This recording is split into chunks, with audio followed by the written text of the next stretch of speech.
Okay, so I actually figured something out.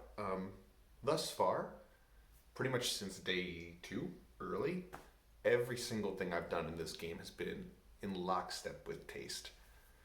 Um, I need to start doing some things for myself, but I need to make sure that the things that I'm doing don't bump up against what we're doing and don't give taste any reason to think poorly of me. Obviously, that's in both of our, well, not both of our, that's in my interests. See, again, I'm kind of conditioned to think about our interests, but this is Survivor. I want to be the sole survivor. I do want to win the game, even though, I recognize that's an ambitious task, but if I'm playing like I want to win, one of the things I have to do is do what we're doing now better than taste. So I'm thinking about the perspective of, okay, so let's assume the dream scenario comes true. Taste and I are at Final Tribal together. We made it. Another really good scenario there is that both Elgen and Jose are on the jury. Why do they choose him over me? Why do they choose me over him? I need to start thinking about that kind of stuff. So, although much of our strategic maneuvering is happening together, I need to consider how I play things now so that I am a better choice. And what I'm doing, at least what I've chosen to do, and I think it makes a lot of sense, is I'm rotating around the way that I talk with both Elgen and Jose. So what I mean by that is if you check the Armored Core chat right now, I proposed something. I proposed that we come up with a person so that we can pick someone to be the boot, right? So I did that.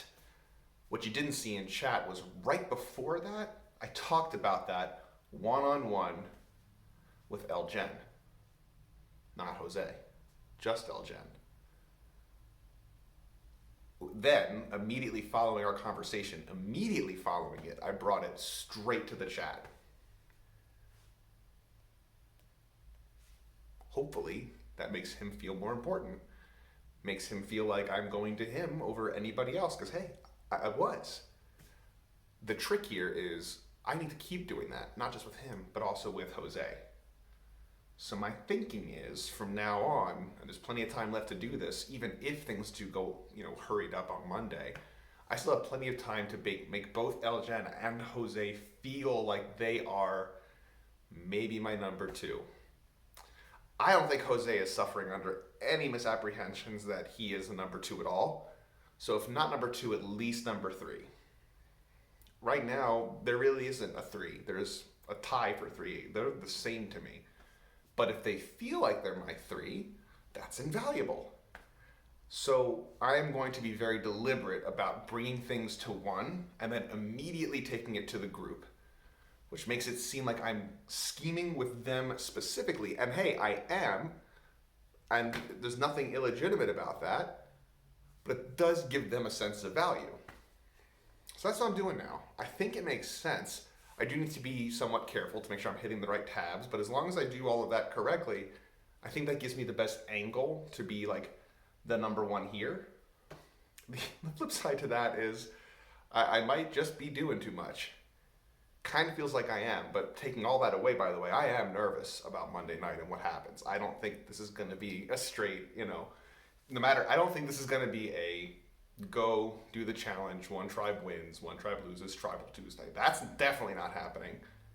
Short of that, it might also not be that like both tribes are just competing against themselves for individual immunity and then both tribes go the next day.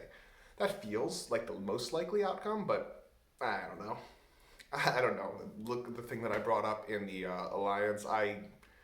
Now's the time to shake things up. I can see it, so let's be fucking ready.